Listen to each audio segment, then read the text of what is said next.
So it is now live. I just need to make sure everything is lined up here. And I'm going to keep the chat box open so I can see all the questions that come in.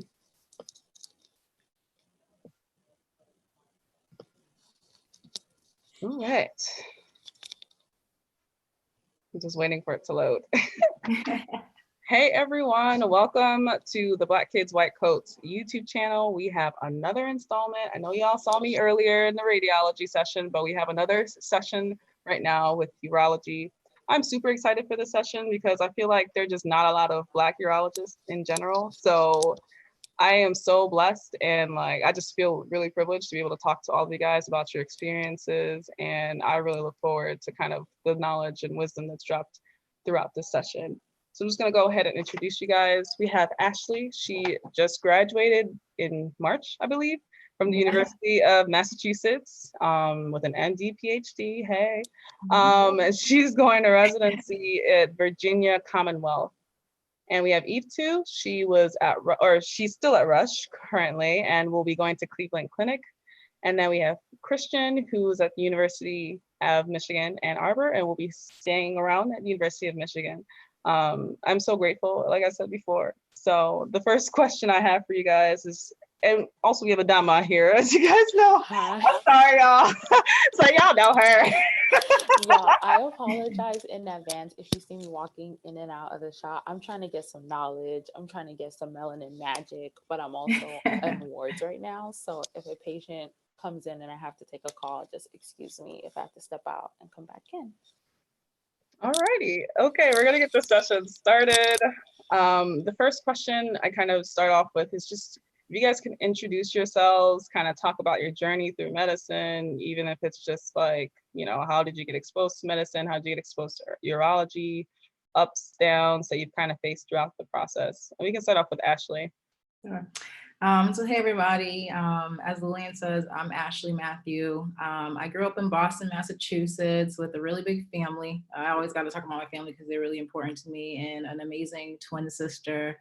But like, you know, my journey into medicine probably started when I was a kid. I was about like 5 or 6 years old, and I remember telling my parents I want to be a doctor. My uncle is a doctor. My grandfather was a physician as well.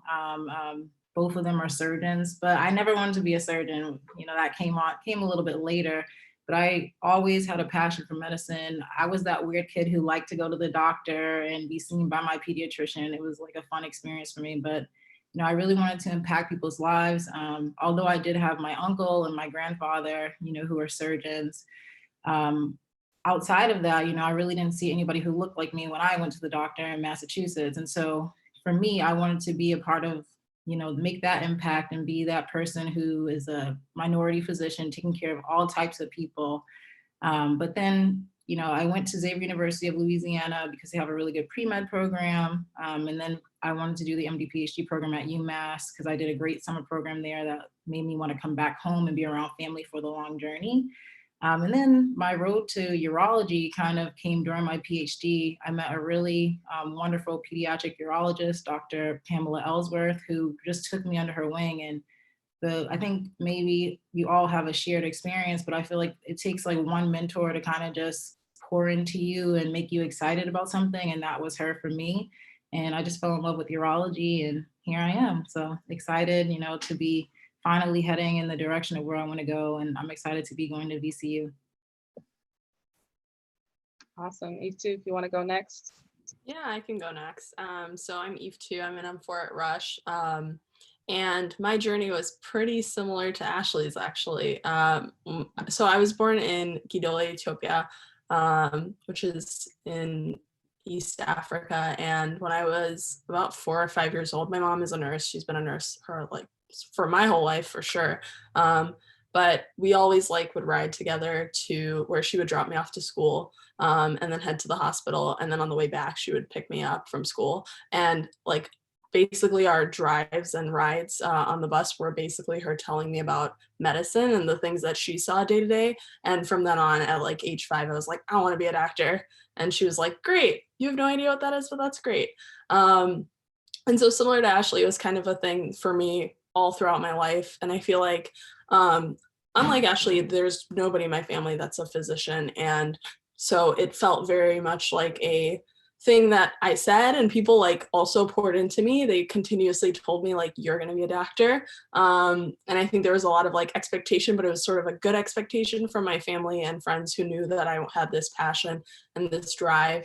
And for sure, we can talk more later, but the road was not straightforward. But eventually I did go to medical school at Rush. It was the best decision ever, best 4 years. I had a great time at Rush. I recommend it to anybody. In terms of getting to urology, that was also very almost happenstance. I took an elective third year after having a really great experience with a general surgeon as my preceptor my second year of med school. And she actually recommended to me that I, look into the subspecialties. She's like, you like general surgery now, but that was because you did this experience with me. How do you know that you won't like other things if you don't try them out? And I actually ended up picking urology. I was like, oh, I know very little about this subject. And it was one of the fields where I hadn't seen like even a glimpse of it when I was on Gen Surg. We saw like a couple things with ENT and a couple things with neurosurgery. And so that was one field where I felt like it was this black box. And then once that black box was open, I was like, I don't want to be anywhere else. This is the best field. It was just like everybody's going to say probably the most like variety of cases, variety of presentations. You take care of everybody with all types of conditions. And that from that point on, I basically like didn't look back. And every so often I would be like, oh, am I supposed to do something else? And I would go ahead and like explore that field. And then I'd be like, no, I miss urology too much. And then that was basically it. Yeah. Awesome. So I guess I'm last. I'll go ahead and hop in there. Everybody, I'm Christian. I go to the University of Michigan. I'll be staying here for residency, as was said earlier. My road to medicine was very, very happenstance, serendipitous, all that kind of good stuff. My whole life, I never really knew what I wanted to do. And I didn't even think about going to med school till my senior year in high school. I had to do a presentation on what I was going to do when I grew up for one of my, I think it was my biology 2 class. And me and my partner, because it was a partnership type of thing, we said we're going to be pharmaceutical sales representatives.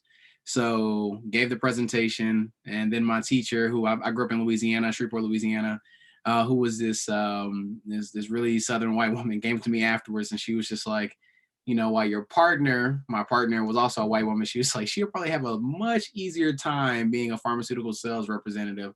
She's like, not saying you couldn't do that, but she was like, you're way too smart to just like pigeonhole yourself into saying that's what you're going to do when you grow up. She was just like, you really should think about medicine. You're like my best student that I've had in the past 15 years. I don't understand like why you're not pushing yourself to do more.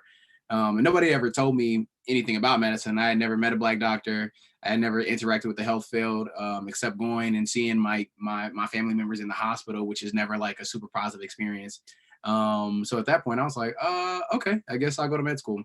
So that's when I decided I was going to be a doctor. Like literally senior year of high school, I applied to LSU, got into one college, went there, knew nothing about what I was getting myself into. Super long story, but we'll just fast forward. So ended up applying to Michigan because I had done research there a couple years prior as an HHMI investigator, and decided that that's where I was going to go for med school. Once I arrived on campus, we have core classes where you can go, or you can actually just stream them. So I used to stream all of the lectures. But one day, my M2 year, I randomly was like, I'm going to go to lecture. And the day I went was during our renal section, and this British guy was up here talking about like lasers and all of these like cool robotic surgeries. And I was like, oh, this is the one day I come. We're actually talking about something that sounds kind of interesting. So I reached out to him. His name was Dr. Ghani. I reached out to him. I was like, hey man, your lecture was awesome. You made this field seem really like futuristic and just full of innovation and technology. And that's what I'm looking for. He was like, yeah, you should come with me. I have a lab. So I actually went to his lab and kind of saw some of the basic science research that they were doing with lithotripsy, which is this is a procedure that we do to eliminate kidney stones. And after seeing that, I was like, oh man, I really think I want to like do more of this. So I ended up taking a year off and working in the lithotripsy lab and got my master's in clinical research. And after that, I was like, okay, I had already made up my mind before that, but I was like, I'm definitely doing urology now. So that's kind of how I got here. Awesome. Thank you guys so much for your stories. And just to kind of extend on that, I think you guys all talked about like your exposures to urology, but I think one other thing is people don't get as like the exposure as early on. A lot of you kind of talked about like, you know, third year rotations is kind of when you figured that out. Do you guys have any tips for pre-meds or M1s, M2s who may be interested in urology, have like an inkling of interest in urology, what they could possibly do to kind of expose themselves early on? And I know you mentioned like Christian, like M2 year, you saw a lecture, but like in terms of like, you know, practicing urology and all of that stuff, do you have any tips for that? I recommend reaching out. Most faculty at universities would be super happy to have, especially younger students, come in, because you don't get that exposure, and those are always the most like excited people to be there. So you know, faculty and attendings love having excited learnings around. So if you reach out to those people and be like, hey, like I'm an M1, I'm pre-med or whatever, they'd love to have you in the OR. And seeing some of those procedures, I think urology has some of the most interesting surgeries. I think that people will see those things and they're just instantly like, oh wow, look at what's going on in the OR. So I think that's a great idea. Also, if you just want information on kind of some of the procedures and some of the disease processes that exist within urology, the AUA has a really good and we can give all this information at the end so people will have links and stuff like that, but the AUA has a really good site with a bunch of student learning videos and stuff like that, and that stuff's really interesting if you just want to see like what are some of the things that people in urology see. It's a complete learning curriculum. It's the AUA student curriculum actually. Oh, it's really cool. Kind of to just piggyback off of what Christian is saying, you know, I think that exposure there's never too early, you know, and people can probably argue that there is a point where it might be too late, but I don't believe that there's too late either. And we can talk about that, you know, later on. But I think as a first year, you know, and especially in the beginning of second year, you should use those opportunities to explore everything. Because I think the field of urology, as Christian said, is so interesting. And I think people get blown away. I mean, that's how I feel every time I'm in the OR. You get blown away by the procedures and like, you know, the treatments that they do in the clinic and in the OR, you know. So there's never a boring moment. But I think like early exposure or more exposure would be helpful, because some people just, you know, serendipitously do a urology rotation. They never get exposure to it. So I think as a first or second year, I would look up what are the different fields of medicine and just shoot like an email off to somebody in that department and explore as many fields as you can. Because even one day of exposure would let you know, am I interested in this or not? Or you can just go try again and, you know, have a second day of exposure, but it doesn't take much. I think you can read the room and know if this is a field that I want to do with, you know, a short amount of exposure, but you have to have some exposure to make that decision. Thank you. And then did you have anything else to add, Eve, too? We can move on to the next question. No, I think you guys covered most of it. I would say that urologists happen to be some of the most excited people when it comes to talking about the stuff that they do, and the most excited people when it comes to like someone being like, hey, can you tell me about your day-to-day? Like, I have never met a urologist who's like, yeah, this is what I do. Like, everyone's super excited about what they do, super passionate about what they do.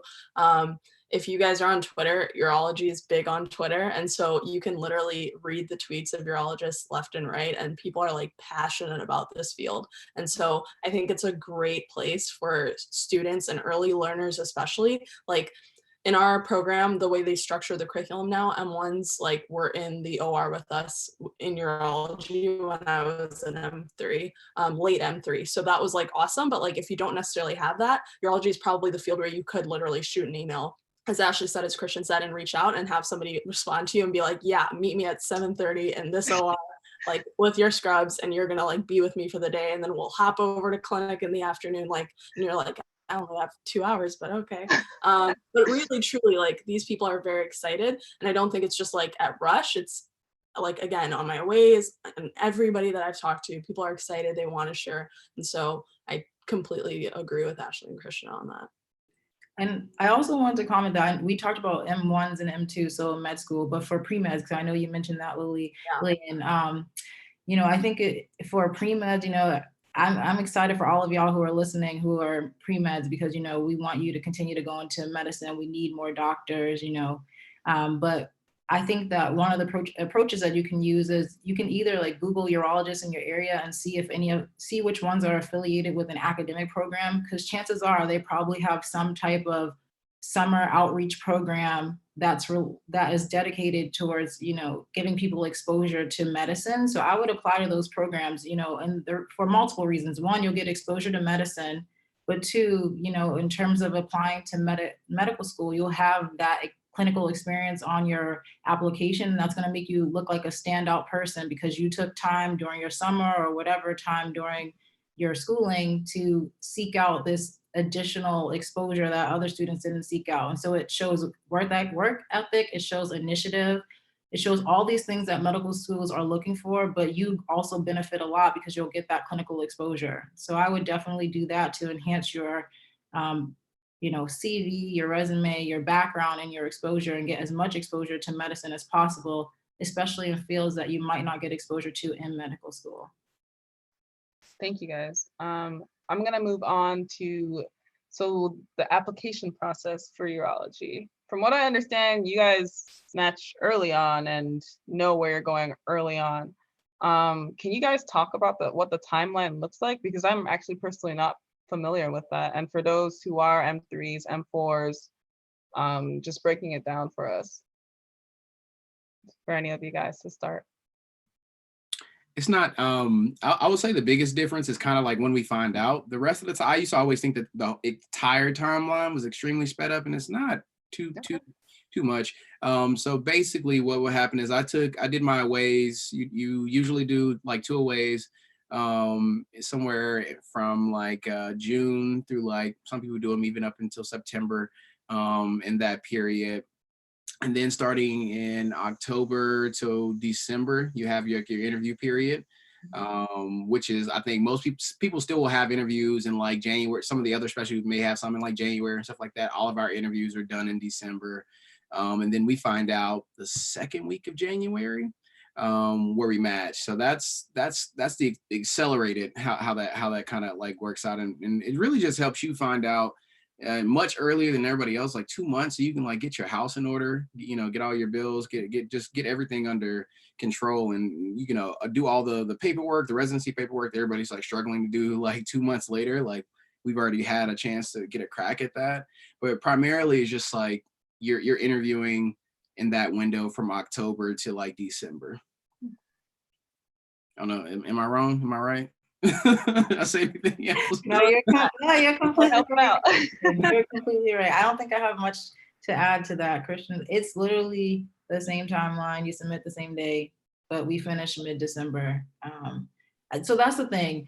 I think what I will add about that is, so interviews, and we can talk about that later if we're going to have more specific interview questions, they're really back to back on top of each other. You might be away from your house for 3 weeks straight, living out of a suitcase, because schools are just have them back to back. There's like at least a couple of weeks in November where they're one after another. You might be in one city one night and then in a different city the next. Mm-hmm. You might be on the East Coast one night and in the West Coast the next, so they're very squeezed together in a very short window of time. So it's very tiring, but a lot of fun. But I really like the fact that the interview season ends early, because after, I don't know, the first few are exciting, the next few are like, okay, I'm really in the hang of this, and the last few you're just like, come on, but everybody goes through that process when it comes to interviewing. It's an exciting time. Thank you. No, that's super interesting to know, because I just feel like, because I knew everyone, like you guys matched early, I thought it was like completely different from like what's going on, but that's good. Okay, that's cool to know. Next, we're gonna talk about research. If you guys can just kind of give your spiel about it. I know we have some PhD people here, some people who took gap years, but how do you get your foot in the door to get involved with urology research? And what would be your recommendations? How heavy is it weighed on this application process as well? Yeah, I can start with that. So I went through med school pretty straight through, and that was a concern of mine when I first found out that I like loved urology, because at that point I was already a third year, and I had done some research projects in other fields. I'd done some neuro work, like neuroscience work, and before that, though, I really hadn't had any urology research. And it turns out that in urology, most people at an academic center are involved not just with urology as a clinical practice, but urology as a research field as well. And so the people that I had connected with at Rush, and also at County, who were interested in having me on board as someone who was interested, were not just like, come shadow me or come see this case, but they were also like, what kind of projects have you worked on? And when I said like, I actually would really love more exposure to the research side of this field, to really like sort of garner, is this for me? People were, again, jumping at the bit to get me on a project, to the point where I was like, I can't work on this one because I'm working on these other, projects. So I think that that's like, it goes back to the whole exposure thing. If you ask, you'll be given like so much. Again, to the point that you might have to say no, which is important. But really, like, that was how I got exposed. And urology is a very, very huge field. Like, when people think urology, they think of sort of like one part of what urology is, or sometimes, it's not even what urology is. But if you, for example, are interested in oncology, you can do that. Christian was talking about endourology and like stone disease and those kinds of things. And so there's lots of research topics that fall under the field of urology, men's health. And so for me, I was interested in oncology. I've been interested in oncology since I was an M1, and I was interested in that before even urology. And so the research projects that I got involved in happened to be in the field of urologic oncology. And so once you hop on a project, there are multiple types of projects you can hop on. There are obviously things that are sort of short term. For example, like a case report of a cool clinical case that you've seen. You would obviously consent that patient, or get consent for writing up that case report, but those are kind of like pretty quick ways of getting some research out. But I was kind of more interested in like some of the bigger projects that are happening. For example, like if you wanted to learn about a certain subject in the field, a review paper is a great idea, or working on a review paper is a great idea. So I did do that. Or if you're interested in learning more about a patient population as a whole, utilizing a database to learn about patients, and then from there draw some conclusions about, either improving care, improving treatment, improving diagnosis of different things in urology, are all opportunities that are available. And so again, like, asking was the first step. And then after that, it was basically like things were given to me, and then it was up to me to sort of figure out what I wanted to be involved in. And importantly, people in urology are also very understanding of like where people are at, if you're open to sort of stating where you're at. So for me, again, I'd done some research, but I didn't consider myself an MD, PhD. No way. And I didn't consider myself as someone who had done a bunch of work before med school. For example, when I was applying to medical school in the research field, I'd done some, but not that much. And so with that exposure and with that understanding, people were very open to teaching me different things, teaching me how to do statistical analysis when I didn't know, teaching me how to structure a paper so that the format is better for this journal or better for that journal. And so there were a lot of like things that I learned by opening myself to the idea of like, I want to be more involved in this side of the field, because I do want to, continue in the academic side. But in doing so, it also was like teaching me really good research etiquette, and like even learning how to do research is like very useful no matter what field you're going into. And so just that was really important for me. Thank you. Ashley and Christian, do you guys have anything to add? I was gonna say, so you were asking like how important it is in urology, and I feel like urology is known as a competitive field, and so it really does help you stand out if you have research. You don't have to have a PhD in research, but I think a little exposure is definitely helpful, and it's very easy. Sending an email, everybody is very excited and wants you to do projects. I even had some urology research projects, but that was just because I was really interested in it and I wanted to do some things in urology. But I think if you know early on that you want to do urology, like as an M1 or even a pre-med or M2, the earlier that you get involved in research, the more likely you are to get to like an end goal of like a publication, like a basic science one potentially, you know, or definitely a case report. You'll have exposure to that. And you get the longevity of working on a project for longer and really understanding it, because a big part of interviewing is being able to talk about what you do. So it's not enough to get your name on that paper as an author. You have to be able to talk about it, because chances are you're going to be sitting across the table from somebody who's either read that paper, or they know more than you about that field, and so they might ask you some questions that they expect that someone who's done the research would be able to answer, you know. So yeah, I get excited about research and I enjoy it, but I think it's definitely something that people who are going into urology should do. And some people decide later on that they want to go into urology. So I had a friend who was doing research in something else, and they decided late. And I think that as long as you have like some exposure, like hopefully you can get something urologic on your application. But if you have exposure to research, just the simple act of doing research and having that on your CV is also going to help you as well. At least that was the experience of some of the people who I know who pursued urology towards the end and decided later.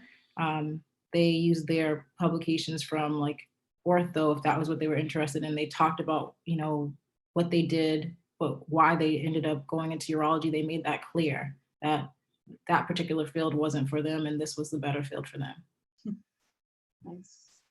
Yeah, not too much more to add is other than urology is a really academic field, meaning that research is pretty much tied into the day in and day out of the specialty. And what that means is it's not enough just to do the research, but when you're applying for residency, there's these things called filters. They have filters for everything, and research at some of the larger research-driven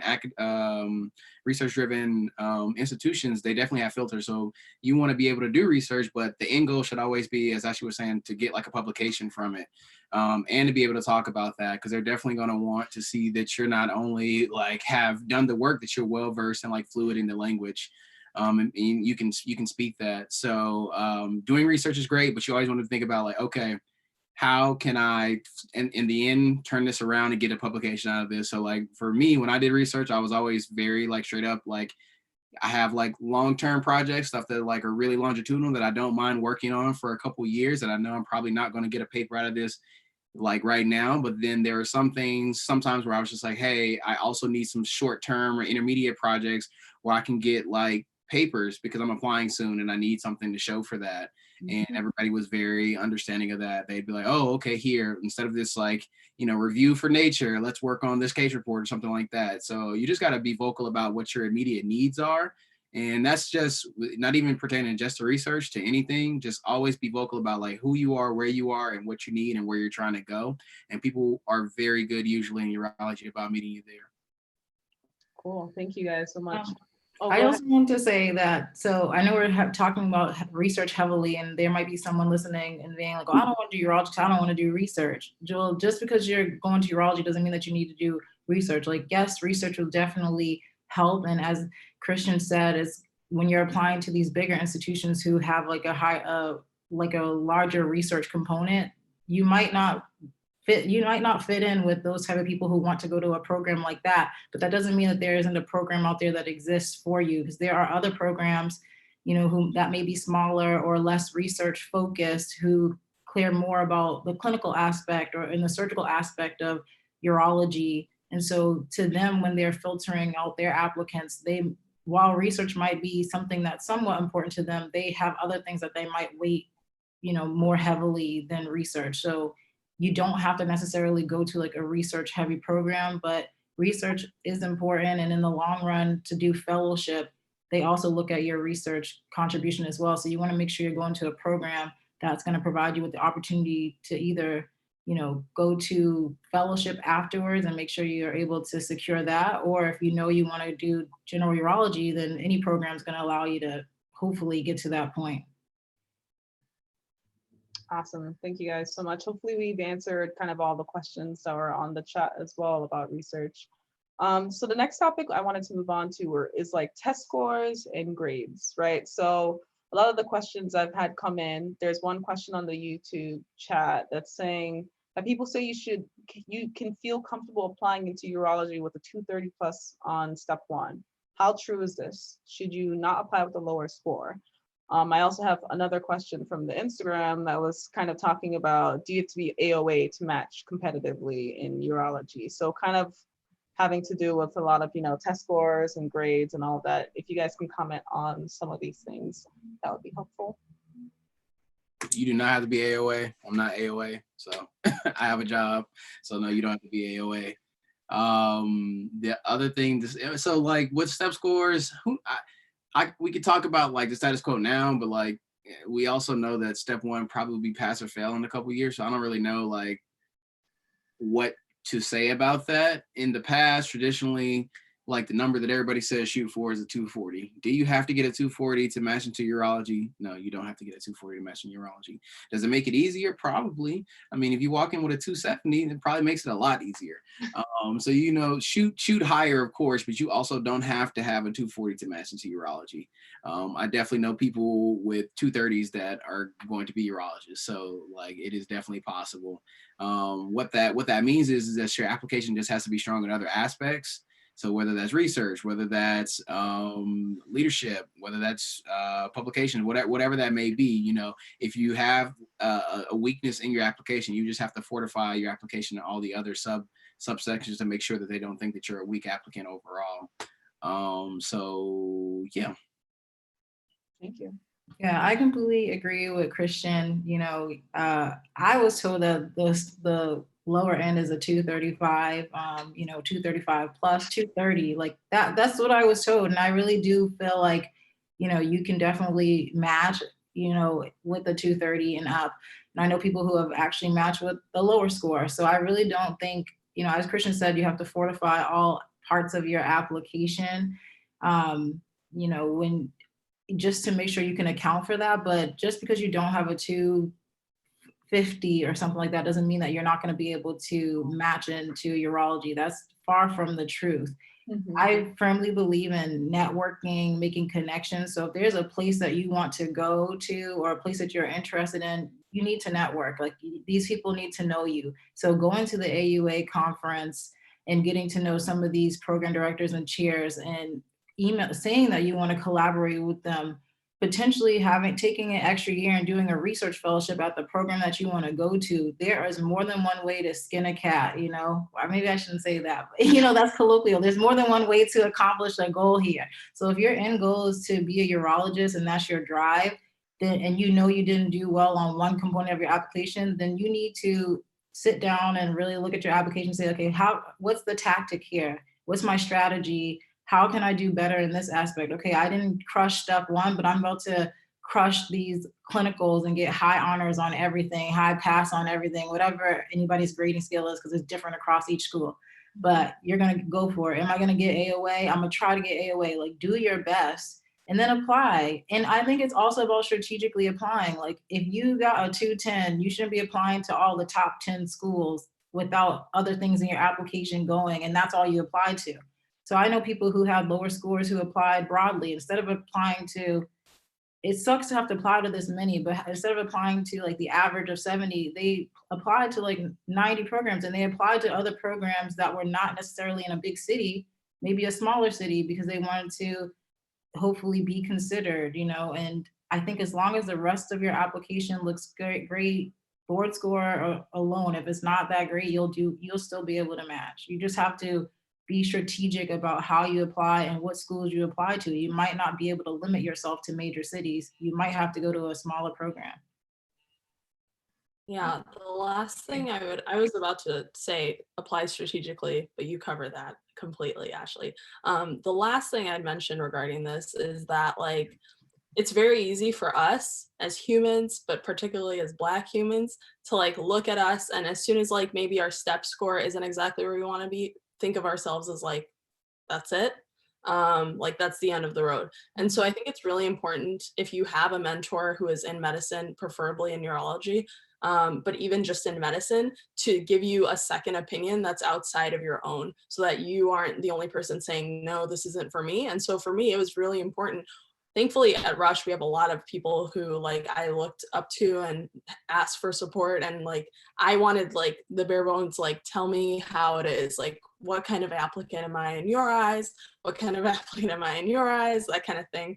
And it was super helpful because like, it's very easy to like look left, look right and be like, one of us isn't going to make it. And I'm sure it's going to be me. When in fact, it could potentially not be you.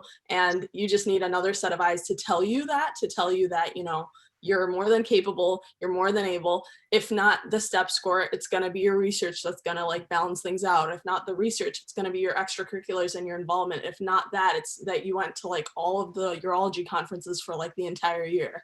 And that, like everybody knows you now, like whatever it is, there's gonna be something to offset that. And the sooner, I think it's really easy to like kind of, when you don't get necessarily the result you want, to kind of cower and be like, you know, like I need to do some introspection, but sometimes you need somebody else to say like, okay, like here's the setback. The next thing we have to do is this, and give you that like sort of next step to sort of get you back on that path, so that you don't say like, this is the end of the road for me. And so that's really important for me. I always like, I'm a person who like, if there's a setback, I'm quick to be like, all right, well, you have to rethink everything. And sometimes it's good for someone to be like, pause, you've got this. Like the next step is to do X. And people who have been in your shoes before are the best people to go to, obviously. So for example, if you're an M2, an M3 or M4 who is interested in that field, 100% super helpful. But even like a program director, a chair, a urologist that you know, anybody like that, I think it's just very helpful to have somebody else take a look at your stuff and then give you a better idea from the outside, kind of what kind of applicant are you. Last thing, really quickly, E2 said it earlier about, so she mentioned Twitter and social media. That is, and piggybacking off what Ashley said, that is a great way to network and finesse. That's my word of the day, finesse. If you're not trying to do that, you're not winning. So social media is huge right now, and it's blowing up, and everybody's using like the med Twitter and all this kind of stuff. And it's a real great way to be in on the conversation that normally you wouldn't have a seat at the table to, like, you know, be invited on. So people are talking about all types of new occurrences or happenings in the field, and you don't have to directly just insert yourself in the conversation, but you be having a professional Twitter and say you got a publication, tweeting out your publication if it's on somebody's research, and like maybe mentioning them and asking them if they have an opinion or something like that is a great way to start getting people to be like, who's this that Black MD? I'm going to I see them pop up on my timeline, you know.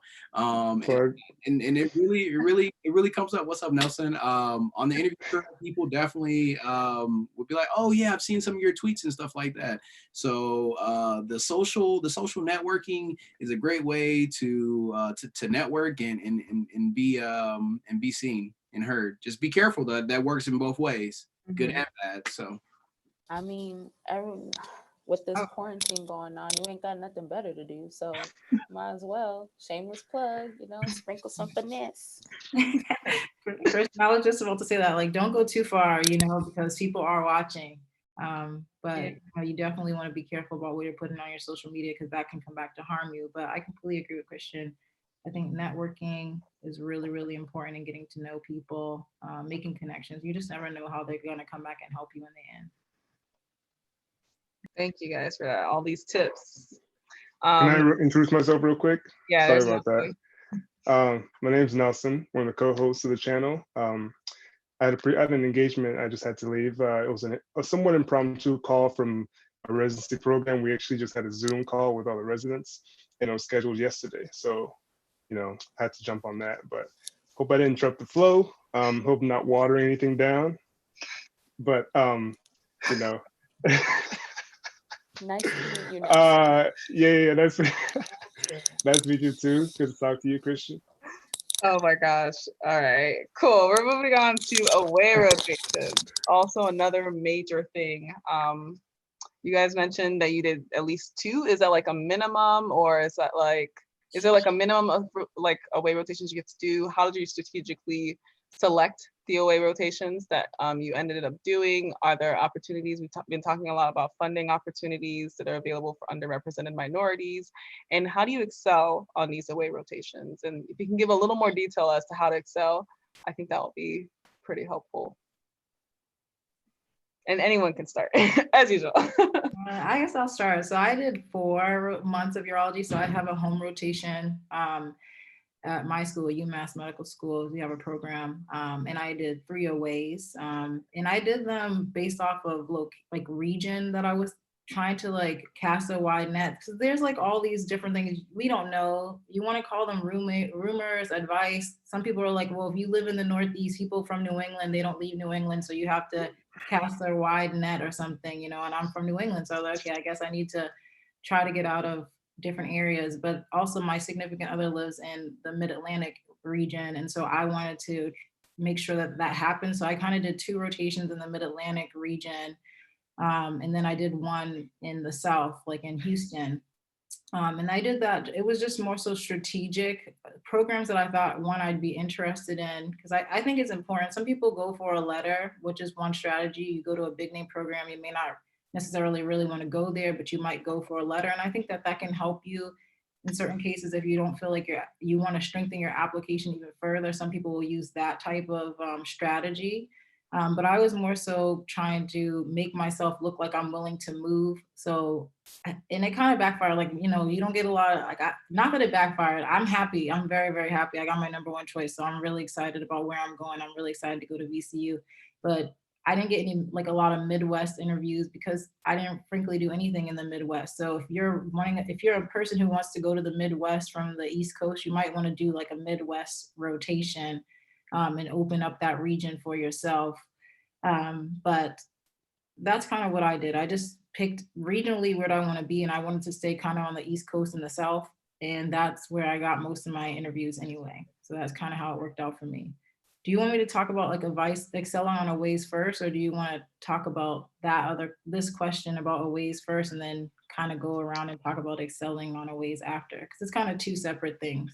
Okay, if it's 2 separate things, let's start off with kind of answering the first part of the question, and then we'll go and dive in deeper. Yeah, so, oh, go ahead, Christian. Go for it. So I did 3 aways other than my home program. And for me, it was sort of like I told you guys earlier, I came to urology 3rd year. And so when it came to exposure, all I knew was Rush. And while I had like some, you know, affiliation with Cook County, I only knew like basically Rush as a program and the Cook County kind of overall, but not really. And so exposure wise, I just felt like I wanted to see a lot more urology, kind of affirm my decision to do this for the rest of my life. And like really understand whether or not, you know, this field is for me, and wherever I go, I'm going to be happy. And thankfully, obviously, it was a very affirming journey for me. I loved every single one of my rotations. In terms of the strategy for me, so I had heard that away, and I think this is true, away rotations do help you, but they can definitely hurt you. And so like, unfortunately and fortunately, urology is a small field. People know each other. The program director here knows the program director over there, knows the chair over here, knows that urologist over here, knows. So it's like a really small community. So like if you like do something ridiculous on your away rotation for some reason, like it may travel its way to somebody else's ear, and that may or may not affect you. That is not in any way to like scare anybody, but that's to say that like it's just the way kind of urology is. And so for me, when I was looking at how to sort of format and strategize my away rotations, I did it based off of people's experience of the M4s that I knew. And so I knew a few M4s around the Chicagoland area when I was an M3. And so those people told me how their aways were. So one of them had done an away at one of the aways that I ended up doing, because he was like, it was a great experience. And I, as an underrepresented person in medicine, actually got money to do this away rotation, which is very like rare. There are only like a handful of programs that do it. I don't know all of them, but I know that it's a lot of the like bigger academic centers, and you can kind of look on their website to see if they do or do not have. It's sort of like a scholarship / stipend. Which is super helpful because away rotations are extremely expensive. And this whole process is expensive. And so that was actually like, it wasn't that the money was the motivator, but it helped to know that this is a great program that also potentially could offer me some money to do this rotation. And so that was like one of the strategies I utilized, was asking the M4s above me, or even the Euro ones, like the PGY1 interns who I knew were in urology, which I utilized both during the away process, but even on the interview trail, I was asking questions left and right. And so and the reason why I thought it was helpful to ask what their experience was because these people were amazing people who had matched into urology or were about to match into urology as far as I knew. And they were awesome people. And if awesome people can do awesome on their rotations, then maybe I can too, kind of thing. And so they would tell me about their experience. They would say, the residents were awesome. I felt like I was heard. I wasn't like, this appendage that people were like, why is this med student here or anything like that? They were like, it didn't feel like M3. I felt like more of a team member. And so when they said that, I was like, that's the kind of experience I want. I want to be like in an environment where I am learning a ton, which I did on every single one of my ways, where I feel like, the residents are cool and they're like there to teach, but also like I wouldn't be an extra burden on them by being a student there. Not that any program is like that, but just I had firsthand experience or secondhand knowledge that was the case for these programs. Similarly, I wanted to go to different programs in terms of program size. So in urology, every single program has different sizes. And so of like years and classes. So there are programs that have 1 resident per year, and then the biggest programs have up to 5 residents per year. And it goes from literally 1 to 5. There are some that have 2, 3, 4, whatever. And so each of us have, I think, different resident numbers at all of our individual programs. At Cleveland Clinic, there are 5. So I went to for my OAs, at Rush, we have 2 residents per year. And so I went to one that had 2, one that had 3, and then one that had 5. And that also gave a different dynamic in terms of like how the residents functioned, how call worked, how all these different things that are part of like the resident day-to-day worked. And the structure of like who gets to go to the OR on certain days or who gets to do certain cases, like bigger cases, going to seniors or going to chiefs was structured differently at each of those programs. So that was kind of my strategy, was trying to get like the resident kind of like, what would life look like if I were a resident at this program? What would life look like if I were a resident at that program? And then, like I said before, having those M4s and older classes ahead of me telling me like, this is a great place to do in a way was super helpful. For me, it was the money.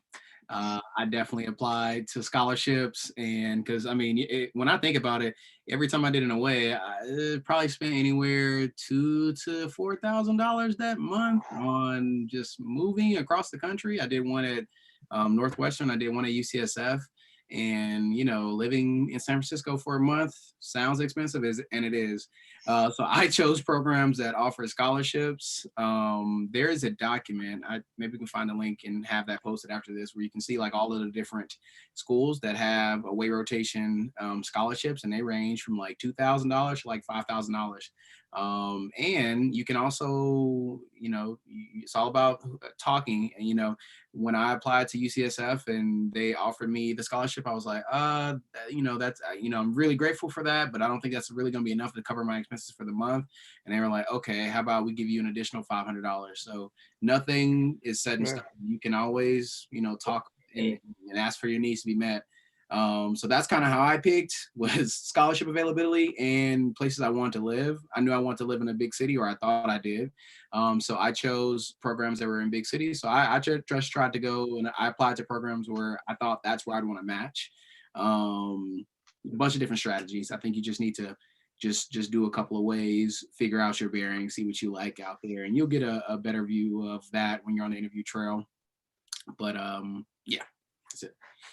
And speaking of funding opportunities, someone commented that there's a farms database. I think I can find the link for that. I think that's something that's been helpful. Also in our emergency medicine match series, one of our panelists, Julia, she made a document with like funding opportunities for clerkships.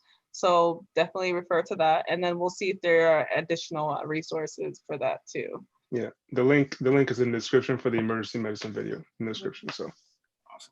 All right, now we can talk about excelling in away rotations. A lot of people have also said if they don't have like home programs, like how do they excel? So if we can just kind of keep going with the away rotation conversation. If anyone has anything to add.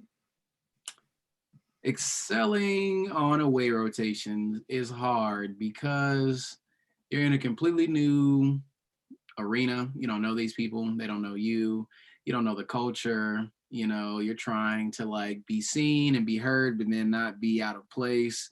So I don't know that like it's hard to it's a really difficult thing to say excel. I think for me, I wasn't like my goal wasn't just be like I need to be a rock star. My goal was to one, be helpful to the team in whatever ways I could be, because that's what everybody always says, like be a team player, be a team player. I was like, okay, it seems like people keep saying this for real time. I'm gonna like focus on that. So I wasn't trying to be like the most know-it-all that was just like, well, I know that I wasn't trying to do that. I was just like, oh man, I know that we said we're gonna pull these Foleys after rounds. Nobody else said they want to do it. Let me see. Let me ask the resident. Is that something? First of all, is that an appropriate job for me to do? And if they would like me to go do that while they're prepping to go down to the OR. So I tried to just find like little helpful stuff like that to ask like after rounds, like what are some things that I can do to make the job go swifter for all of us, because they really want you to be functional on there. It's not about from what I saw in my ways, it wasn't the person that was just like the most like just gifted student. It was the person that was literally making the machine run the best. Like who was the most who was oiling the machine. So I just tried to like stick my face and little like, hey, how can I help with this? Can I do this? You like not in trying to be intrusive, like literally just trying to get the job done so that everybody, because nobody wants to be there all day. The residents are tired. The attendings are tired. Everybody wants to do a great job, but they also want to do it in the most succinct way possible. So I was just trying to find what are those little nuts and bolts that I can like just ratchet up for them when nobody else is. But that being said, I was always prepared. I mean, it's just what you do on your normal rotations. You just try to be, you have to wake up every day and be like, I'm on my A game again today. Next day you wake up, I'm on my A game again. I always prep for all my cases. I always, if I know I'm going to be with a certain attending who, if I'm going to be with one of the urologists, I'm going to brush over the basics of oncology. And if I know that they mostly do prostate cancer, I'm going to like focus on that. If I'm in clinic the next day with the female medicine and pelvic reconstruction urologist, I'm going to look at that stuff. You know, I'm going to brush up over that. And if I'm in clinic that day, I'm going to go and read over a few of the patients. I may not read all 30 patients' charts, but I'm going to try to pick a couple patients that I may want to see personally and read over the charts and stuff like that. It's all about just trying to like get the pre-snap read and see like what is going to be, what needs to be done tomorrow and how can I already kind of be ahead of that. Right. I think a big part of like surgery in general is just foreseeing what comes next, you know? Like when you're operating, right, like as a surgeon, you want like a surgical tech who already knows like the instrument that you want before you're even thinking about it. You know, that's what my uncle always says, you know. So I think as a medical student, you have to be thinking about it from that perspective. Exactly as Christian said, you want to be prepared. So that's prepared in everything. Like mentally, you want to be physically, you want to be present, and physically, you want to be present. But you need to make sure one, it's a fine balance where you're walking between like that great student and that annoyance to the residents. You know, if you're doing it in a way, I frankly believe you should truly be yourself. Like you shouldn't be pretending, because these are the people that you're going to be around. And just as important as it is for you to do this away for, you know, your letter and all that stuff, like it's an audition for you, but also for you're auditioning them, because these are the people who are going to train you. And if there's something that you see that you don't like the way chair or whoever or PD or somebody, a urologist speaks to the residents and you feel like they're disrespectful, you have to think like, is this the type of program that I want to go to? Because I don't want someone talking to me. I'm not going to handle like someone speaking to me in the manner in which they speak to me. Or these people are positive, you know, they let the students, you know, they're every time they like the resident gets on and operates, they're giving them positive praises and giving them good feedback. Like that's the type of program I want to go to. But in terms of excelling, I think it's exactly as Christian said, it's being helpful. Like, you know, we do things, we irrigate bladders, you know, on morning rounds. Like you should know what supplies, what you need for an irrigant, what supplies you need. You should always have a 10 cc in your pocket, and maybe even a marking pen. Like those are just things like in a cap, a Foley cap. Like those are just things that you should always have on you, because you just never know. They're always like, who has a 10 cc? And if you're ready with that 10 cc and like, okay, go. They're like, oh, wow, okay, thanks, Ashley. You know, we see that you've been paying attention. So it's just paying attention and knowing what comes next. So that's being prepared for your cases, knowing like knowing the procedure, what's the indication? It's the same stuff that you do on your surgery rotation. Like, why are we in the OR in the first place? Were there medical management things that we could have done or not? Okay, were there other surgical techniques that we could have done, other surgical approaches, and why are we doing this one? What's the anatomy? And they usually don't ask you anything too crazy. It's like, if you're in a specific area of the body and they ask you something like, they might be like, oh, what's that? And you're like, oh, the psoas muscle. Like, it's, you can kind of gauge, it's all about spatial stuff. So just knowing the anatomy, the indication, all the same things that you would know, the complications, why this person's going, to the OR, those things are important. But being prepared and being helpful, staying late, like don't just leave early. If a resident tells you to leave, yeah, maybe you should go because they're telling you you can go, and that might be annoying for you to stay. But if there's nothing going on, you can't just bounce and be like, well, I'm done for the day. Like, they want to see you making an effort and being there and helping out with the team. So everything that Christian said is all about like, how can I be helpful? And the last thing I wanted to say is you also need to be able to read the room and know when to take a step back. So I think a big part, they're always watching you, even if you don't think that they're watching you. So if there's other like M3s on the rotation and they're trying to get their learning experience, let them scrub. Like, you're going to be doing this for the rest of your life, when you match. Take a step back and like teach the third years. I think that I was on a rotation where there were so many of us, and there was a lot of third year med students too. It was like, there's not enough cases to go around, but I think I got praise because I actually took a step back. Instead of trying to take the cases from the third year, I was like, hey, you can scrub this one. And the other third year who was sitting on the side, I would just try to teach them and walk through the case, what I knew. And I feel like that was helpful because you just need to know when you need to like take a step back and let the third years thrive and get their moment to learn, do they want to go into urology or not? I think that's important. So it's not the person who's just gung-ho want to get in the case. It's that person who's trying to be a team player and help everybody on the team, from the youngest person on like the lowest level on the team to the upper level, and don't make anybody look bad as well. Yeah, all great advice. I think the only thing that I would add is that, or I guess I second reading up on cases. I was thinking in particular about the question about people who don't have home urology programs and like how would they excel on a urology rotation. And I completely agree with Ashley in that it's a surgery rotation for an M4 in some ways, in that you need to know what you need to read up on the cases. So YouTube is a great resource for urology cases. In fact, there are tons of urology procedures that are literally filmed from start to finish on YouTube. And there are tons of operations too, but even like in-office procedures, they'll like say like, here's like, or they'll use like a dummy and have like an example where they'll be like, this is where we would place the Foley, this is where we would do this is where we would do that. If you've never placed a Foley, that's a great thing to reference as well. So I loved using YouTube on cases for things that I hadn't seen and couldn't necessarily access using surgery books that I was already using anyways. The two like sort of, okay, so the one thing that for the M3s that are on, who are like, what if I go on an away rotation and we can, let's say in like August, or for the M2s who are thinking about away rotations, there's a purple book called Weeders, and it's kind of like this like thick but very small pocketbook that fits in your white coat, and it is very much kind of the questions that you'll get asked in terms of quote unquote pimping, but also it's a very good overview, and I shouldn't even say overview because it's pretty specific in some places about like indications for certain things, the treatment from medical to surgical, sort of like the least invasive to most invasive. It'll go through each aspect of like different urologic conditions. So for example, if we're talking about prostate cancer, we're not going to say like every single person with prostate cancer needs to have their prostate out. That's not the answer for everybody. And so it goes through each and every indication and each and every like sort of step along that process. And so when you're in the OR where you are watching a robotic prostatectomy, you're going to get asked questions because some of the people are on a robot doing the surgery, but some of the people like the residents are maybe at bedside, or maybe they're like on the robot but not currently working. And so they might be like, okay, so like what are some of the medical management options for a person with this like benign prostatic condition, or what are some of the surgical indications for what we're doing right now? And that's like a question that is straight out of Weeders. It's straight out of the book. and they're asking you because they were flipping through it and they're like, that would be a good question to ask our M4 rotator.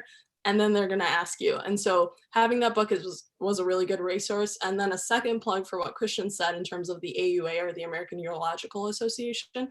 The guidelines that they have online are available for everybody. And so those are like very dense and very long. You don't have to read through all of it. But let's say you're going to a case that has some sort of like guideline associated with it. If you just quickly skim through, it'll also give you a really good idea of why that patient ended up coming to the OR to begin with, or coming into clinic.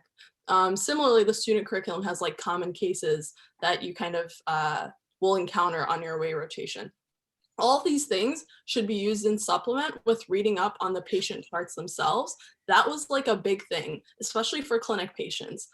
When a clinic patient comes in, if somebody says, go see this patient, you don't want to go in and be like, what brings you in today? And just have that be like all you know about the patient, because they're going to ask, well, what happened the last time they were in clinic? Because oftentimes in urology, patients are not coming to clinic once and then leaving. In fact, there are a lot of people who are getting medically managed for different conditions in clinic. And so they have kind of a storyline of like how they ended up in the clinic today. And it might not be the first time and it may not be the last. And so having a timeline for that patient is like, one, a great way of learning about those urologic conditions, but two, a great way to show that you care about like a patient's like sort of whole journey. And then that like matters to attending. So if you can say like, well, the last time they were in your clinic 2 weeks ago, this is sort of what we did. And so this time we had asked the patient to bring back a log of their like overnight like times that they got up to pee or whatever it is. And so it becomes really important to think about those patients. And then Christian said it earlier, but like thinking about those patients that you have in the hospital or inpatient, reading up on like what happened the day before. Because if you come in on, you know, July, or I guess now, like, let's say August 1st, and you're an away rotator, there are going to be some patients who have been there for 2 days. There are going to be some patients who are just there overnight. And they might be like, the first day they might not expect too much, but the second day they might be like, oh, like, tomorrow, can you go see that patient and then present them? And having an idea of what that patient has gone through helps a lot for those presentations. And it helps you kind of keep it succinct, but also have like all of the information that they need, those pertinent positives and negatives and things. The other thing is like, you're gonna rotate with other students. And so that's like a huge thing. So like me, I rotated with 1 student the first time, then with 9 students the second month, and then with 4 students the next month. So standing out, right, like, or excelling and all that does not mean sabotaging those students, right? That is actually like the worst thing you can do, because urology is 100% a team sport and people are watching you the whole time. And so they're also watching how do they get along with like their co-rotators, because that's how they're going to act when they're a resident. So if you're like jumping at the bit to say the answer all the time, or like, you know, can I get the biggest case every single week, you know, and not saying like, oh, you didn't get that case last week, I already saw it, you can see it this week. Those are the kinds of things that people take note of, because they're like, oh, that person's going to be a cool resident. They're not going to be like chomping at the bit to get over like everybody else, but they're going to like bring us all up together, you know? And I think that's just really important, is like your co-rotators, like at the very least, if they're not your friends, which, you know, may or may not happen. I was like pretty friendly with all of them, but they're going to be your future colleagues. And so they're going to be people that you may be like consulting in the future. They're going to be people that you're going to reach out to. They're going to be people you see at the conferences. And so it's just really important to not self-sabotage by trying to be the top person all the time, and just getting the work done is really important. Sorry, that was really long. Major. Man, all 3 of y'all dropping some knowledge. This is awesome. Dang. All 3 of y'all. So important. That's so important. It's all about teamwork. Teamwork makes the dream work. Dang. That's A moment of right. silence for that. So digest all that. All y'all Yeah. equally dropped the mic Oh my consecutively. goodness. Woo. Yeah, but not to scare y'all, urology aways are so much fun. Like, so seriously, They're so fun for all that.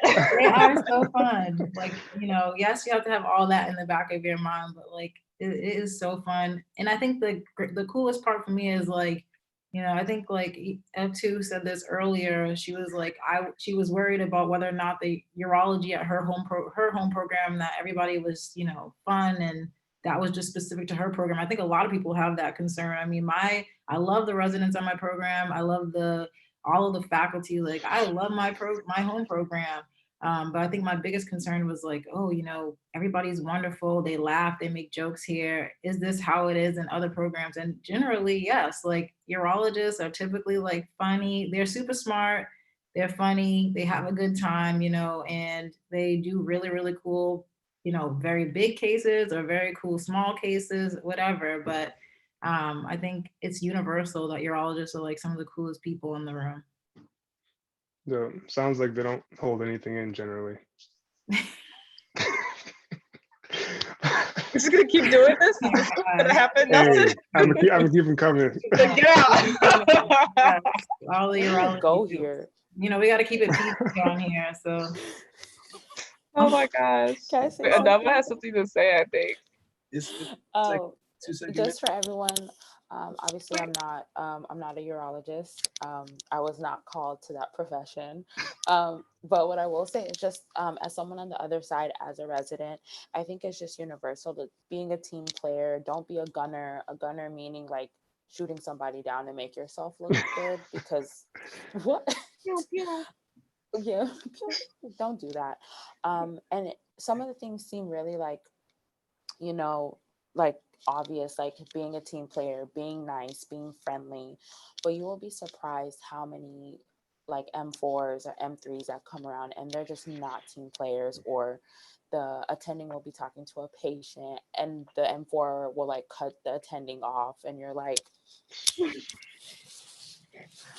or it'll be slow and then the student will, the SpongeBob meme, like I'm gonna head out, and just like you never hear from them for like the rest of the day. So you think some of these things are common sense, but sense is not so common these days. So just as long as you're happy, like you're happy to be there, you have a good attitude, and really like it's not just about impressing the attendings and residents, like the ancillary staff, like the nursing staff, the CNAs, because people will pay attention to that, people will remember that.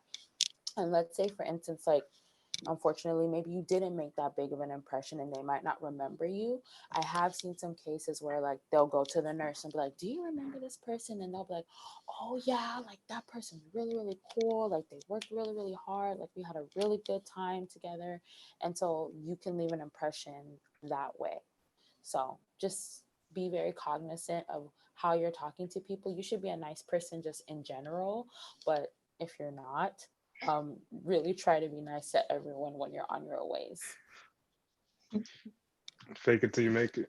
Fake it till you make it. I mean, and that's just in life, like what do they say? Like you get more like honey with, I don't know, what was that little saying? I don't know even what I'm talking about. Actually, you can't. I don't know. It's because I grew up, I have like a somewhat old soul, but like you attract more bees with sugar than like whatever. I don't know. But the point of the matter is like, you know what I'm trying to say. I know what you're trying to say. Well, it's true. The point is like, if you're nice to people, they'll be nice to you. Like, and you shouldn't be doing it to get something from it. Like we genuinely should treat all people with respect, because it's just like even though we're, some of us are physicians now, future physicians. Those who you are listening are, either in medical school, future physicians, or planning to be, or medical professionals. Like we're no better than anybody. Just because we come to the doctor doesn't mean that we can treat people with disrespect. I know this is an aside from urology, but it kind of is annoying you meet these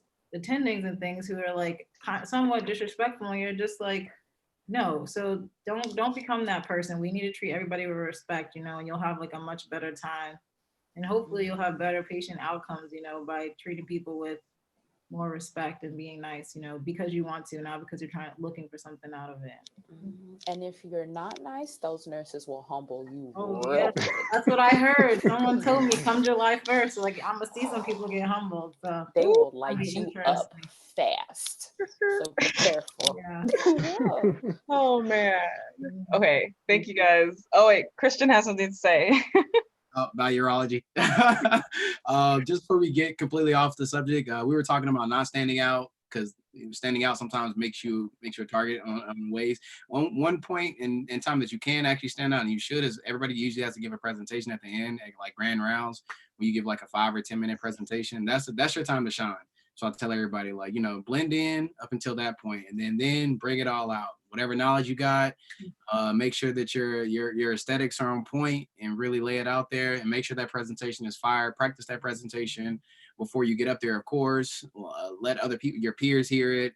If you have a mentor that you like really confide in, make sure that you go over with them, because that may be your one chance to really like be your own individual on the rotation. So take that moment, and it's nerve-wracking too, like getting up there in front of grand rounds, in front of talking about something to people that know way more about it than yourself. So like that's kind of a big point on the aways, and definitely a point where you can stand out. Dope. So essentially, don't wet the bed. Essentially. Yeah. Yeah, but that talk is really, really important, you know, and I think that they really do judge you a lot off of like what you say and what you do. And if you're, you know, we can talk about different topics you might want to stay away from or be wary of, you know, because if you're presenting on onc, sometimes, you know, the oncologists in the room will really like, you know, come for you. You have to really know what you're talking about. If you're quoting a study, you need to know the importance of that study, the limitations, like you need to know what you're talking about. And I think some advice that was given to me by my program director was to do a different talk each month. Some people stick to one talk and refine it. Everybody has their own like preference, but I kind of like doing a talk related to something that I learned that month. And they also sometimes will write the title of that talk in your letter. You know, obviously we don't get to see our letters, so whether or not that's true is, you know, to be determined. But if that is the case, for some people, they might look at that and be like, oh, they chose the same talk. That might indicate to them laziness. They might look at it as a negative, but other people might look at it as like, okay, this person was smart. They probably built upon what they learned and kept on refining their talk. But chances are people won't look at it from that perspective. So I would, if you feel comfortable, I like giving talks. I enjoy talking, as you can probably tell. But so I did a different talk each time on something, a patient interaction or a patient case that I saw that month that I thought would be interesting. And I typically would stay away from onc cases. I would do like testicular trauma, you know, like a pediatric case that I thought was interesting, just because I felt like the literature might be a little bit more limited and I would be able to easily put the talk together and know enough about it that if I could field questions. Awesome. And you can present your research too. If you have like research, you can use that as a time. So I presented some research related to those things and a case that I saw that month, and it happened to just work out.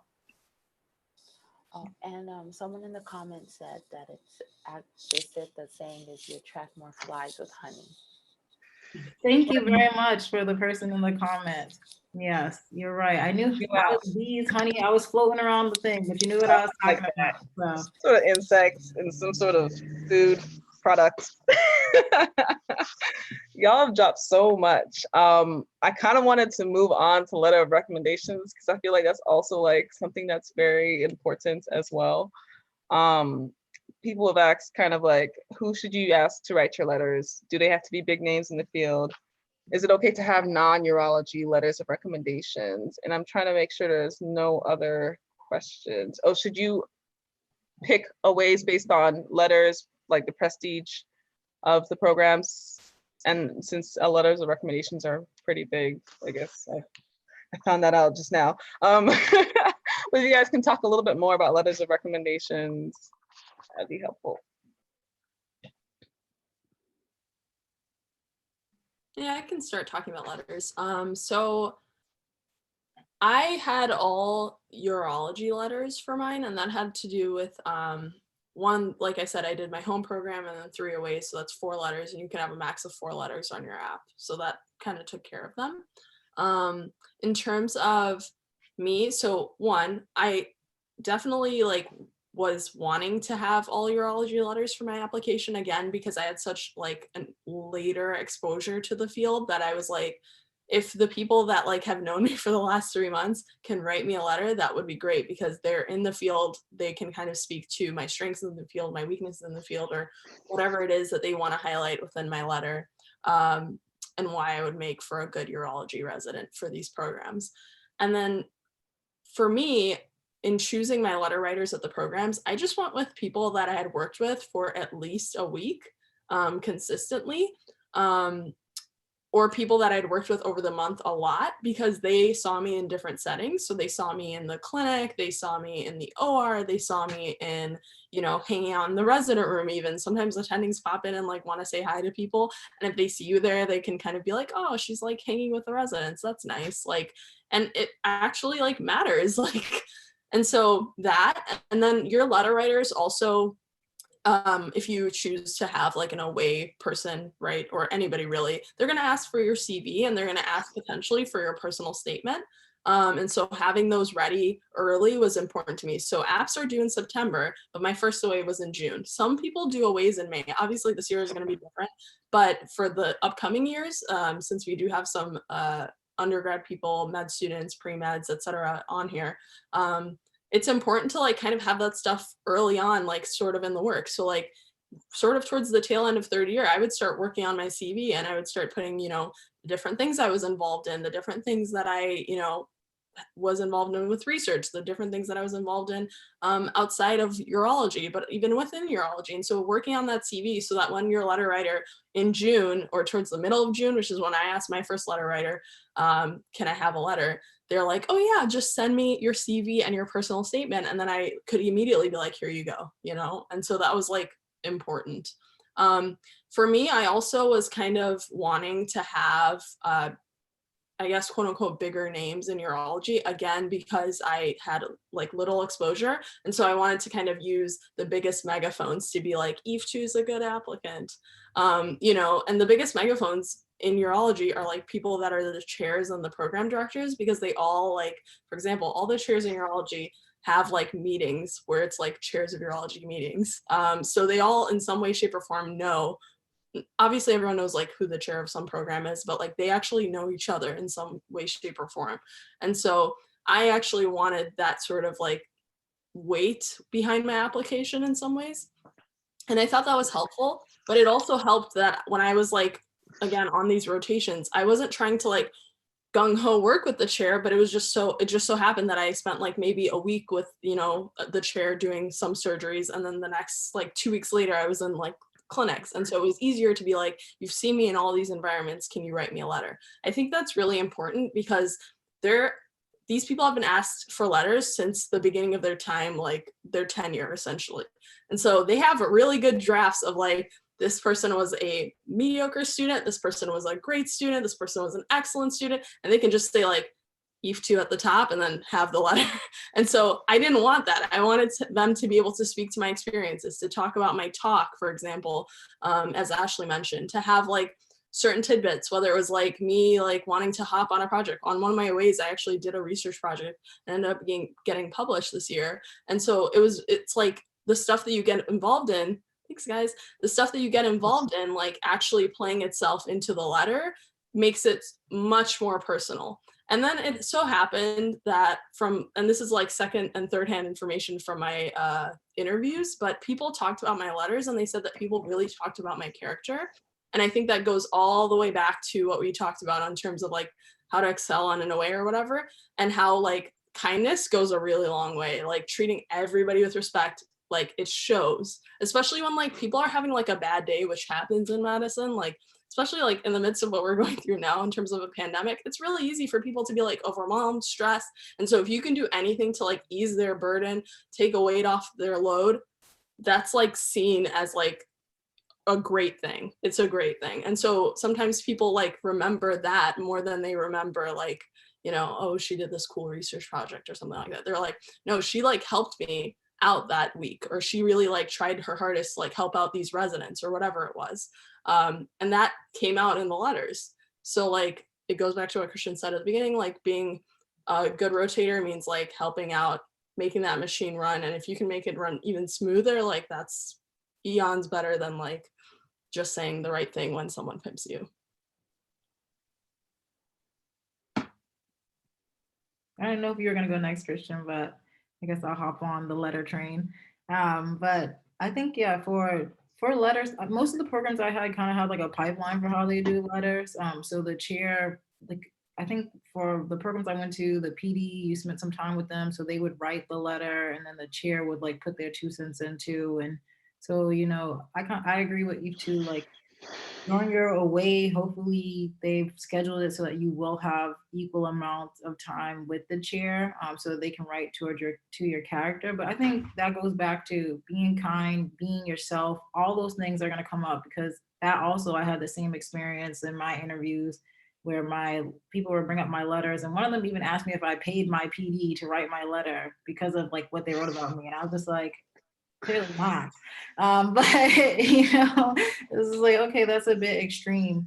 But I think if you are a kind person and you know, you do what you need to do on your rotations, either your home program or your away, the things that are supposed to go in there will go in there. And so if the question out there is like how to ask like a letter writer to write a letter for you, I think you'll most likely meet with the chair during your away, and you can ask them then about, so what is, you know, I really enjoyed my rotation here. I would love for you to write me a letter. What's the protocol for how to get letters from your program? And they'll be able to tell you that. So I did three aways and one home. I had my home program. And so I had the 3 letters from my aways from the chair and the PD of those aways. And then my program director, my chair, and my PhD thesis advisor wrote a joint letter. So that was like another letter. And then I had my pediatric urologist that was my mentor, who knew me the longest because I thought she could speak more to my character and the length of time that I've worked with her. I had her write a letter for me, and I pick and chose kind of like where I wanted to send letters, because although you can have 4 letters for each application, you can have people submit multiple letters on your behalf, and you can assign them to the program that you want to go to. And I also think it's like a fail-safe mechanism. Like if you felt like your performance in a way was not that great, do not send that letter. Like straight up, just do not send it, because you don't know like what someone's intention is for you or what's going to happen. So I feel like if in your gut, if you feel like, you know, there was a few times on that rotation where I feel like I really messed up, don't send it. Like, so if hopefully you're in a position where you can get at least 4 urologists and feel like they're going to write strong letters for you. But like, I think it's fair enough to ask someone who's going to write a letter for you, like, especially at your home program, you know, if you're asking a urologist, like, can you write a strong letter for me? I really am excited about applying into urology. Because you don't know, some people might write like, this student showed up, they were present, but that's not what they want to hear. There's certain words where like, I would keep this person at my program if I could. That's the type of language that you hope to gain and have in your letter. And I think that comes, like we've all said, from your work ethic, you know, and you showing up, being present. All that stuff will come out in the letter. But if you feel very uncomfortable about an experience that you had, I might not use that letter.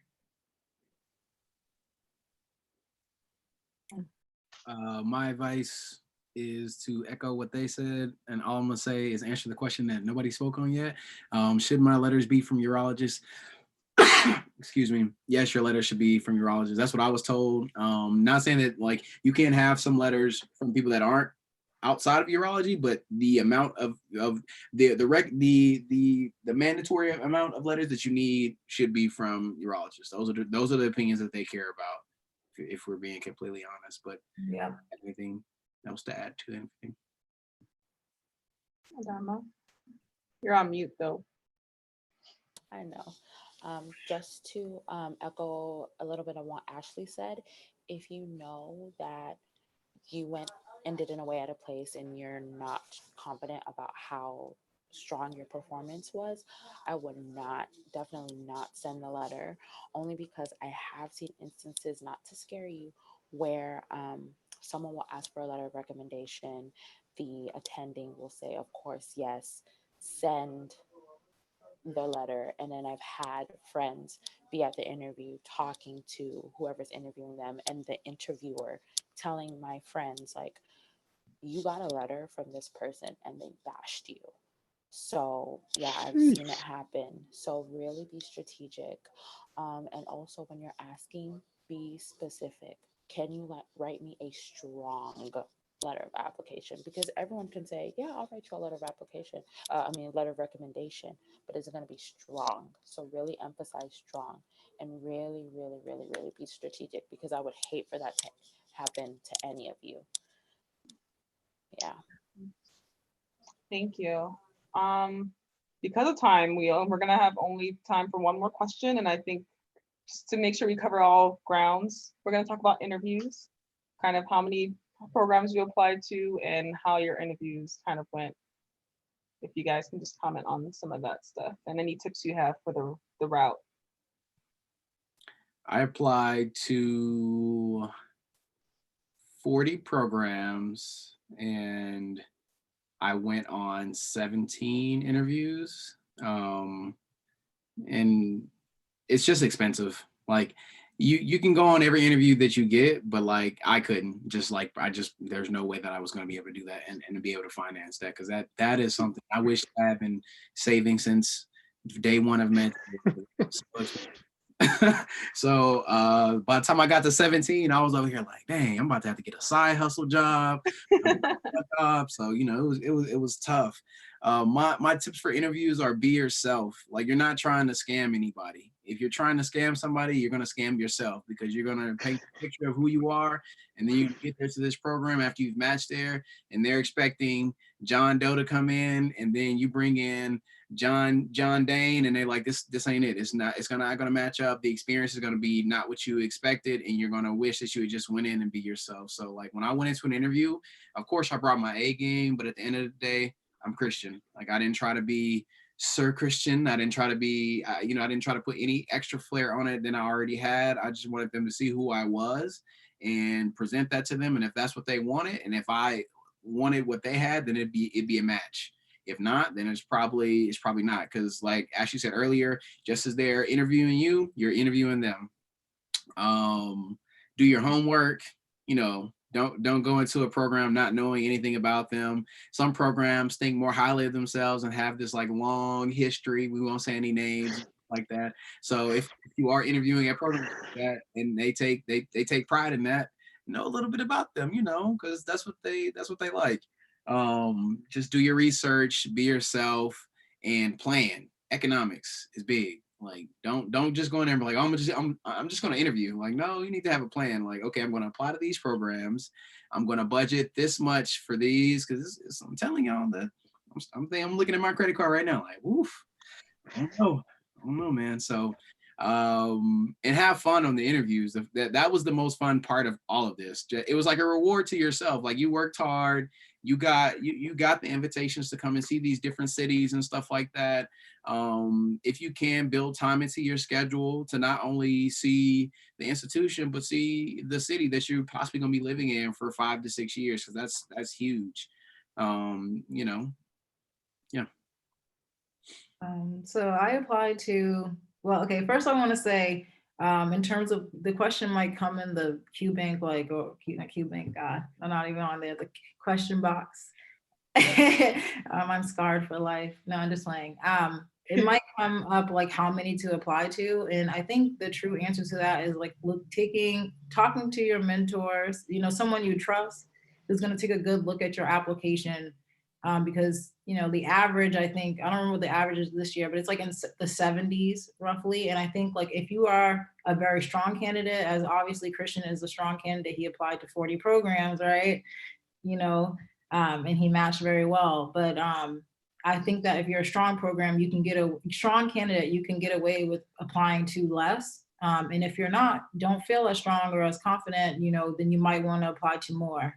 That's like the typical, I think, thing that people do. So I applied to 52 programs. I think at the end there, I got a little stressed and like added a couple on, just because I was like, this is kind of below the average, but I felt confident about my application. And I thank God for being able to be in that position, to feel confident about my application. But I ended up getting like 20 something interviews. I don't remember at this point, but I think I had 17 interviews like Christian, that I went on. And, like Christian said, the interviews are a lot of fun. They're very tiring. You definitely want to bring your A game and be yourself, as Christian has said. The thing I'll add to it is I think it's important to actually practice standard interview questions, because you don't want to get in there and be rambling on. I think the big thing, like interviews, they're trying to get a good sense of who you are in a short period. So there's 2 parts of the interview. You go to the dinner the night before. If you have the ability to go to them, I think you should, because you will see you know, how they treat the residents. Do they make time for the residents to come to these things? That might be important to you. You know, is only a couple residents showing up to this? You get to talk to them and ask like more specific questions about the program. So it's a good opportunity to get to know get to know the residents outside of the interview day where you feel there's more pressure. That's still an interview, don't get me wrong. You're still interviewing at the dinner, but it's a little less stress than the interview day.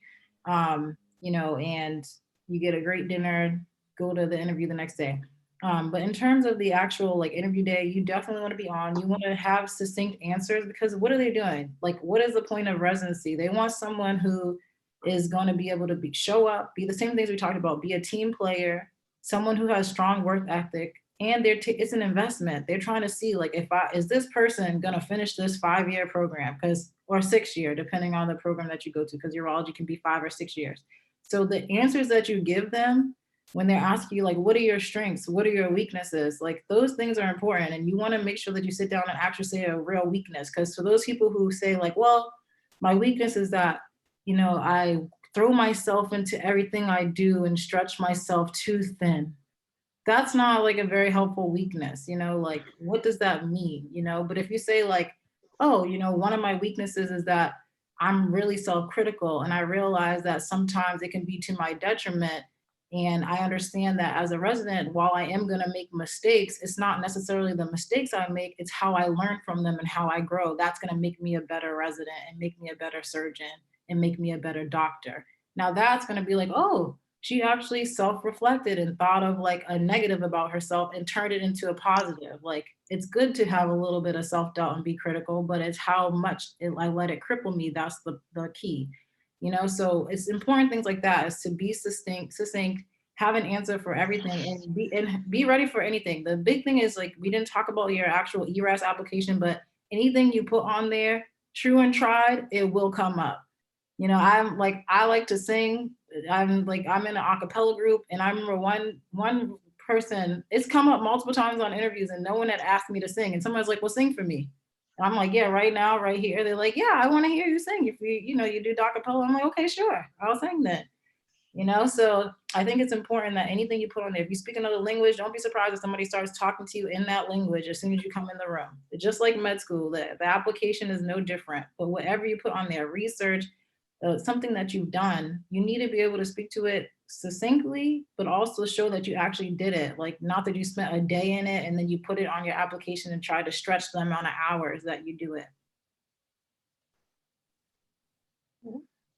I'll try to keep mine short just because of time. But interviews are like crazy. Okay, so I'm not going to say the exact number of programs I interviewed to because it's embarrassingly high. But it's real in that I had like a couple people look at my application and they estimated, they were like, oh, you know, this many. And then someone else said this many. And then I was like, okay, I'm going to go 20 plus that.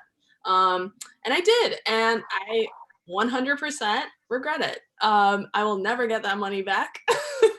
I am also looking at that credit card bill, wondering how it's going to be paid off. But you know what? Here we are, by the grace of God. So here's what I'm saying. What I'm saying is, like, while I over-applied, I ended up going to 18 interviews. And while I over-applied, like, I was kind of working with the information I had at that point. You don't know like how your app looks until you get to the interview and someone's like, hey, like, loved your letters. And you're like, cool, I have no idea what they say. You know, like, you hope for the best, but you have to kind of like tread lightly because you don't know. And so that's what I was working off of. I ended up going to 18 interviews. I loved my interviews. I had a blast, again, with what Christian said, what Ashley said. You like, as much as I could, I went to like whatever the events were. So whether it was a dinner beforehand or even better, a party and dinner after the interview, which is so much better. I went to all of those to the extent that I could if I wasn't like flying to another interview like the next day. Again, it's a very compressed schedule, so sometimes you're kind of going back to back.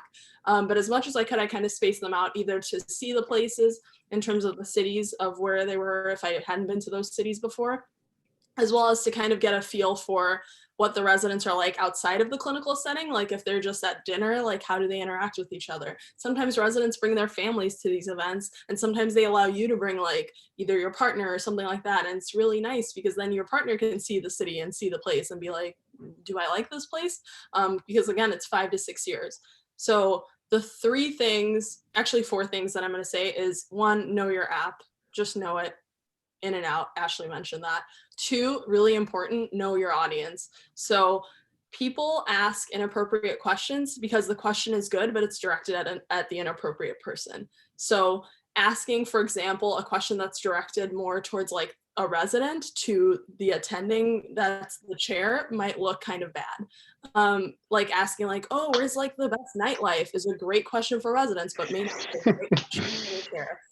So just know your audience. Like the residents are there and they will be there. So oftentimes with urology, there are breaks where like you are not interviewing because they're interviewing other people and you're sitting in a room with like some snacks in the middle and then like your fellow applicants and then like residents. And so sometimes we ended up like in some interviews playing video games. In other interviews, you're just talking.